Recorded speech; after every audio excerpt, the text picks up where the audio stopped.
علی علی علی علی علی علی علی علی علی علی علی علی علی اعوذ باللہ من الشیطان الرجیم، بسم اللہ الرحمن الرحیم، اللہم صلی علی محمد و آل محمد۔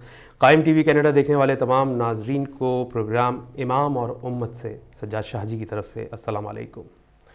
ناظرین محترم، جس طریقے سے پروردگار کی حکمت کا یہ تقاضا ہے کہ انسانوں کی ہدایت کے لیے انبیاء کو مبعوث فرمائے، اسی طرح اس کی حکمت کا یہ بھی تقاضا ہے کہ انبیاء کے بعد ائمہ کو، امام کو بھی مقرر کرے، تاکہ وہ انبیاء کرام کے بعد دین میں ہونے والی تحریف اور تغیر و تبدل کو بچا سکیں اور لوگوں کی صحیح سمت میں رہنمائی کر سکیں۔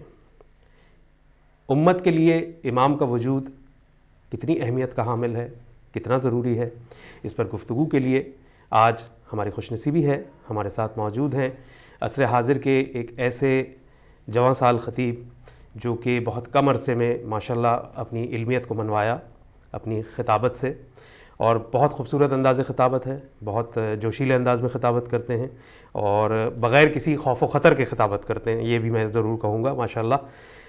ہمارے ساتھ موجود ہیں، بالکل کسی تعارف کے محتاج نہیں ہیں، آپ بالکل اچھی طرح جانتے ہیں، میں ذکر کر رہا ہوں جناب مولانا سید حماد نجفی صاحب کا۔ السلام علیکم قبلہ۔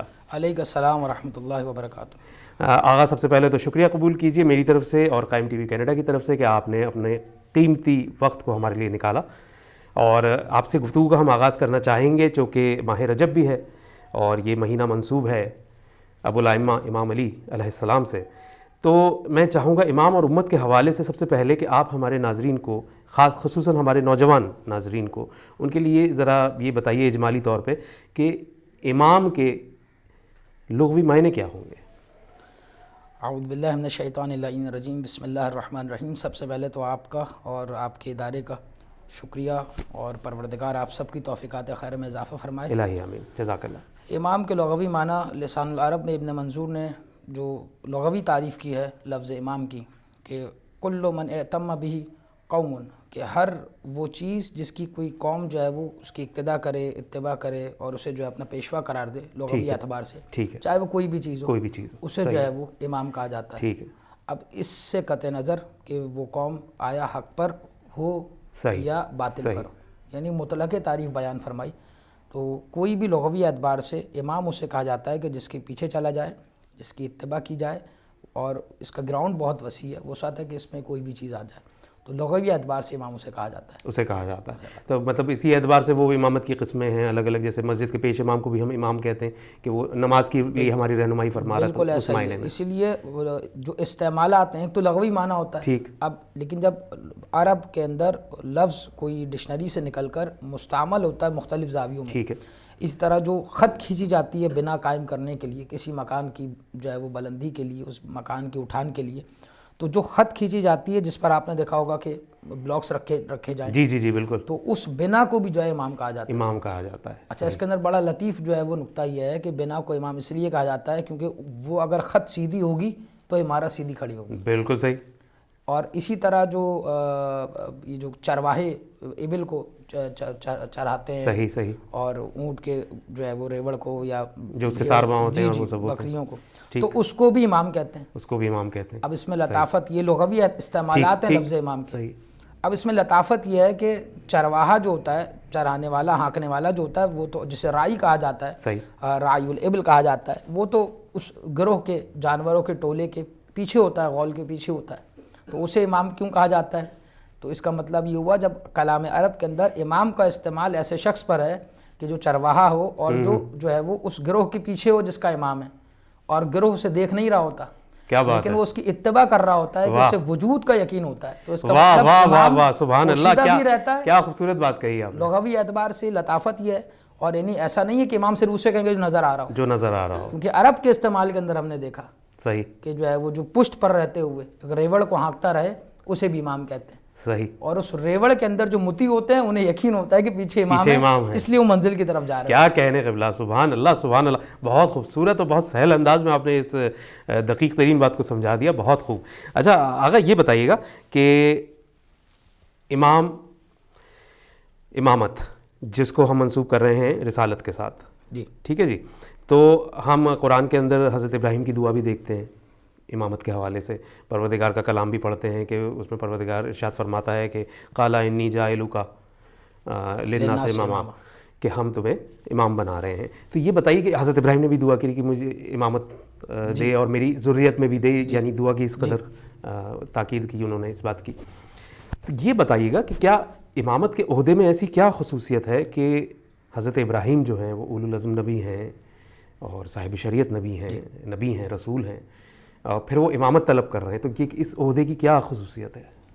دیکھیں عرض خدمت یہ ہے کہ منصب امامت کے اندر جب ہم جو ہے وہ دیگر مناصب الہی منصب الوہی سے ہم تفریق کرتے ہیں تو علماء کرام اسی آیہ مبارکہ کو دلیل بناتے ہیں, اسی سے استدلال فرماتے ہیں. اور استدلال کیا ہے؟ جب سورہ بقرہ کی 124ویں آیت کا اذ ابتلی ابراہیم ربہ بکلمات فاتمہن, کہ جب پروردگار عالم نے کچھ کلمات کے ذریعے سے جناب ابراہیم کا امتحان لیا.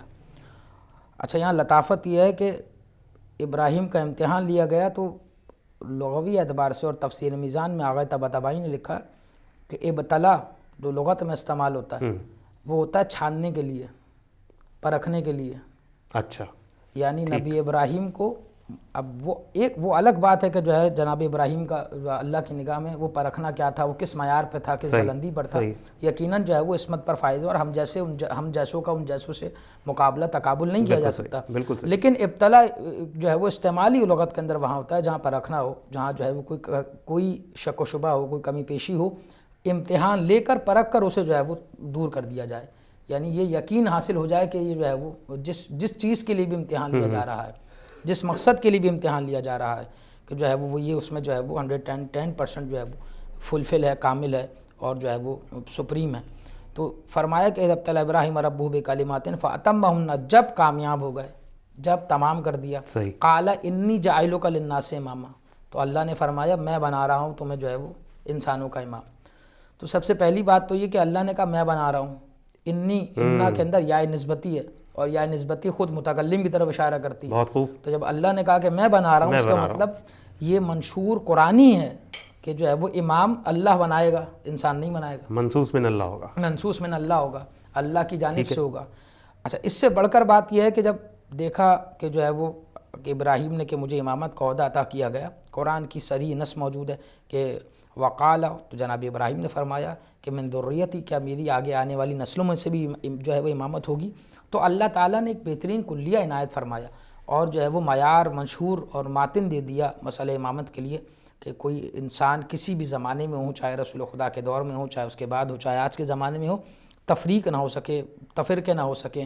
تو کہا کہ لا ینال عہد الظالمین, کہ یہ میرا عہدہ ظالم تک نہیں جائے گا.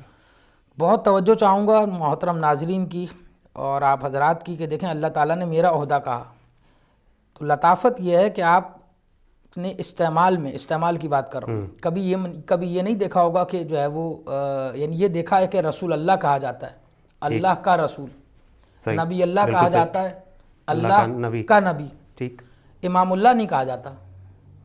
صحیح, کیونکہ نبوت اللہ کا عہدہ نہیں ہے, رسالت اللہ کا عہدہ نہیں ہے. امامت وہ ہے جس کے اندر خود اللہ بھی شامل ہے.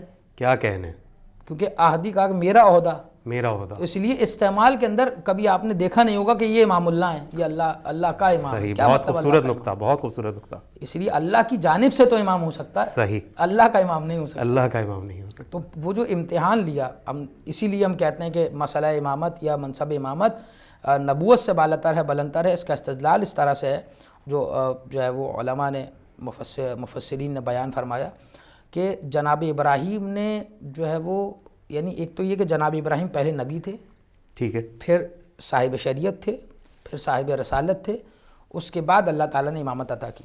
لیکن یہاں پہ اہل اسلام کے جو ہے وہ علماء نے کہا کہ یہاں امامت سے مراد جو ہے وہ نبوت ہے. تو یہ بات بہت ہی اللہ تعالیٰ سے سازگار نہیں ہے اور معیوب ہے کہ اگر یہ نبوت ہوتی تو پہلی چیز لغت کے اندر کہیں بھی لفظ امام کا مطلب نبوت نہیں ہوا کرتا. نبوت نہیں ہوتا. سب سے پہلے میں اس طرف جانا ہوگا, دیکھنا ہوگا کہ نبوت کا مطلب کیا ہے. نبوہ نکلا ہے نباء سے, یعنی جو ہے وہ خبر سے نکلا ہے.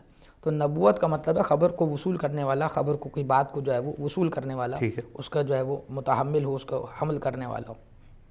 تو کہیں بھی استعمال کے اندر امام کا جو ہے وہ مطلب نبوت نہیں ہے. اور بالفرض اگر ہم مان لیتے ہیں, بالفرض مان لیتے ہیں کہ جو ہے وہ یہاں پر نبوت مراد ہے, تو جناب ابراہیم تو پہلے سے نبی ہیں. تو یہاں پر ایک قاعدہ آتا ہے تحصیل حاصل محال ہے, کہ جو چیز پہلے سے حاصل ہے تو اسے کیسے جو ہے وہ دیا جا رہا ہے. اور اللہ سے کوئی لفظ کام بھیجا نہیں ہے, لفظ کام صادر نہیں ہوتا, کوئی بھیجا کام صادر نہیں ہوتا. جو چیز پہلے سے ابراہیم کے پاس موجود ہے, اور یعنی یہاں تو مزید قباحت یوں بڑھ جائے گی کہ ابراہیم پہلے سے نبی تھے اور نبوت ان کے پاس پہلے سے موجود تھی, اور اللہ نے پھر امتحان لیا اور اس کے بعد امتحان لینے کے بعد دوبارہ نبوت دے دی. تو کتنی جو ہے وہ غیر معقول بات نظر آئے گی. بہت صحیح کہہ رہے ہیں, بالکل منطقی بات ہے. اسی لیے جو ہے وہ ہم دیکھتے ہیں, اگر ہم اس کو فرق کریں ان منصبوں کو, اللہ تعالیٰ کے 3 منصب ہیں محترم ناظرین کے لیے. ایک منصب نبوت ہے, منصب رسالت ہے, اور مقام جو ہے وہ امامت ہے. منصب نبوت کا مطلب یہ ہے کہ نبی وہ ہوتا ہے کہ جو اللہ کی تعلیمات کو وصول کرے. منصب رسالت کے فرائض یہ ہیں کہ اللہ تعالیٰ اس نبی پر کہ جو نبوت کو وحی کو وصول کر چکا ہے اس کو یہ حکم دے کہ اس کو جو ہے وہ غیروں تک پہنچاؤ. کیا بات ہے, کیا کہہ رہے ہیں. یعنی رسول وہ جو نبی وہ جو خبر لائے, اور رسول جب وہ اس کو ڈیلیور کر دے, ڈیلیور کرے, اسے رسول کہا جاتا ہے, وہ رسول ہو جاتا ہے. ٹھیک ہے, بہت خوب ہے. اسی طریقے سے یعنی امامت کا عہدہ اس لیے بلندتر اور بالاتر ہے کہ اس پیغام کو جو نبی نے محفوظ کیا, رسول نے پہنچایا.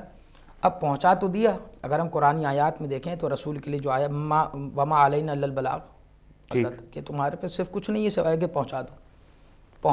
رسول کا فرض جو ہے پہنچانا ہے. اچھا, میں محترم ناظرین کے لیے ایک بات واضح کرتا چلوں کہ یہاں جو رسول ہم جو ہے وہ بار بار تکرار کر رہے ہیں اس بحث میں, اس میں جو ہے وہ رسول ختمی مرتبہ شامل نہیں ہے. ٹھیک, کیوں؟ کیونکہ رسول ختمی مرتبہ رسول بھی تھے اور امامت کا عہدہ بھی ان کے پاس تھا. اس لیے ہم رسول کے علاوہ باقی رسولوں کی بات کر رہے ہیں کہ رسول کا کام پہنچانا ہے, رسول کا کام نافذ نہیں کرنا ہے. ٹھیک ہے, تو نافذ کرے گا وہ کہ جس کے پاس الہی حکومت کا منصب ہوگا. اس الہی حکومت کے منصب کے حقدار کو امام کہا جاتا ہے. بہت خوب. یعنی لیکن آقا یہاں ایک سوال ہے جو شاید ہمارے نوجوان ناظرین کے ذہن میں بھی پیدا ہو, کہ کیا رسالت خود اٹ سیلف جو عہدہ ہے رسالت کا, وہ اس چیز کے لیے کامل نہیں ہے کہ اس پیغام کو صحیح سے پہنچا بھی دے اور نافذ بھی کر دے؟ تو امامت کی پھر پیچھے کیا ضرورت ہے؟ بالکل صحیح فرما رہے ہیں, لیکن یہ سوال پھر آپ کا یہاں رکنا نہیں چاہیے. تو کیا نبوت کا عہدہ کامل نہیں تھا جو رسول کی ضرورت پڑی؟ کیا کہنے بھائی, بہت خوب. اس لیے ہر چیز, ہر اشخاص کی, ہر منصب کی کچھ جو ہے وہ ذمہ داریاں ہیں جو اللہ نے طے فرمائے. صحیح. اس لیے جو ہے وہ ایک پہنچائے گا اور جو ہے وہ ایک وصول کرے گا, ایک پہنچائے گا اور ایک نافذ کرے گا. ہو سکتا ہے یہ تینوں صفت ایک میں جمع ہو جائے. اور کس میں جمع ہوئی؟ رسول ختمی مرتبت میں جمع ہوئی, سرکار صلی اللہ علیہ وسلم. اس لیے ضرورت اس بات کی ہے کہ جو تعلیمات دی گئی ہیں, جو امور, جو احکامات پہنچائے گئے ہیں, اگر امام نہیں ہوگا تو لازمی سی بات ہے یہ سب جو ہے وہ اللہ کی اس غرض بعثت رسالت کا جو ہے وہ فقدان آ جائے گا, کہ غرض بعثت رسالت جو ہے وہ اس کے اندر کمی کوتاہی آ جائے گی, وہ ختم ہو جائے گی. اور اللہ نے جو سلسلہ ہدایت کا چلایا تو ایسی تعلیمات کا فائدہ کیا, رسول کو جو ہے وہ اتنے عرصے خدمت کروائی, اتنی مشکلات جو ہے وہ مشکلات کا بار اٹھایا, زحمتیں اور جو ہے وہ صعوبتیں جھیلیں, اپنا گھر چھوڑا, اور اس کے بعد جو ہے وہ کوئی امام نہ ہو, کوئی رائی نہ ہو, کوئی جو ہے وہ ہدایت کرنے والا نہ ہو. تو یہ عقلاً معقول ہے کہ جو ہے وہ کوئی امام نہیں ہو سکتا. اسی لیے جو ہے وہ اچھا اعتراض کرنے والوں نے کہا کہ یہاں امام سے مراد جو ہے وہ جناب ابراہیم میں نبوت ہے, لیکن ہم دیکھیں کہ جب پروردگار عالم کا نبی جب امامت مل رہی ہے تو یہ کہہ رہے ہیں کہ ومن ذریتی, میری ذریت میں سے بھی امام بنا دے. دلیل کیا ہے اس بات کی, ہمارے اس موقف کی, کہ جناب ابراہیم کو اس وقت امامت ملی ہے کہ جب نبی بھی ہیں رسول بھی ہیں.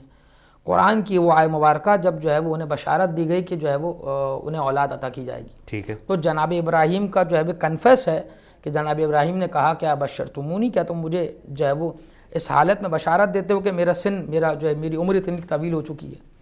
تو اس کا مطلب جناب اسحاق اور اسماعیل, تاریخ بھی گواہ ہے, قرآن کی سری آیات موجود ہیں کہ جناب ابراہیم کے ہاں جو ولادت ہوئی ہے جو ہے وہ ان کے بچوں کی, وہ بالکل جو ہے وہ بزرگی کی عمر رسیدہ ہو چکے تھے. تو جب عمر رسیدہ ہو چکے تھے, یعنی آخری عمر کے ایام میں جو ہے وہ ادھیڑ عمر میں کہا جائے گا کہ جو ہے وہ اولاد والے ہوئے. تو اسی لیے یہ جملہ کہ ومن ذریتی, پروردگار میری ذریت میں سے بھی امام بنا دے, تو یہ دلیل ہے اس بات پر کہ ذریت موجود ہوگی تو تقاضا کیا جائے گا.